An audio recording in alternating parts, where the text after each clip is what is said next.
บ่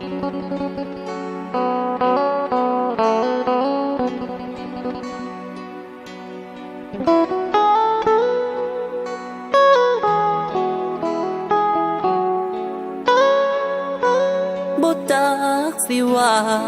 เมื่อสองตาเห็นจนห้องไห้สองขายืนจังแทบบ่ไหวเกือบซอกตายลงในคาทีบ่อยากเสือสายตาที่พบเจ้าในวันนี้แฟนอ้ายที่เคยแสนดีควงคนใหม่เฮ็ดได้จังได้ซึมเศร้าเงาคือใกล้ถือคอมุกหัวลงใส่บนนอนภาพยังล้อทั้งห้องทั้งไห้จับเอาหูอยู่ใต้หมอนมาก่อนนอนแนมนองควันใจมีเพียงภาพแต่บ่มีกายเจ็บซ้ำหัวใจบ่จักสิอยู่เหตุใดจังได้คือเหยียบใส่ใจคนคออายผิดยังน้อคือต้องไปมีใหม่มาคู่บอกกะบอกให้หูเป็นยังต้องหลอกให้เจ็บสวงอายเป็นเหมือนคนบาปวงเมื่อถือเจ้าลวงอายจนสิบา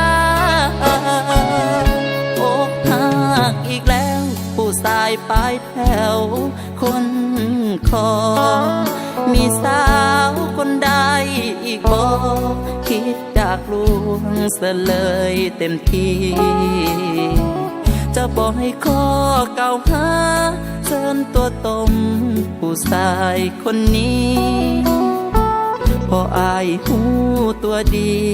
เกิดศาสตร์นี้เพื่อมาหากัน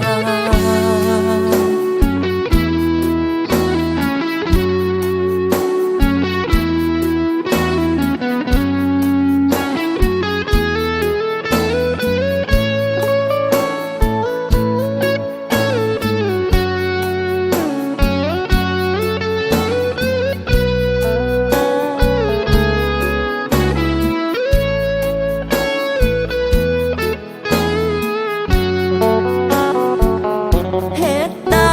จังได้คือเหยียบใส่ใจคนคออายผิดยังน้อคือต้องไปมีใหม่มาคู่บอกกะบอกให้หูเป็นยังต้องหลอกให้เจ็บสวงอายเป็นเหมือนคนบาปวงเมื่อถือเจ้าลวงอายจนสิบาอกหักอีกแล้วผู้ชายปลายแถวคนคอมีสาวคนใดอีกบอกคิดอยากลวงเสียเลยเต็มที่จะบอกให้ข้อเก่าหาเชิญตัวตมผู้ชายคนนี้พออายหูตัวดีเกิดศาสตร์นี้เพื่อมาหากัน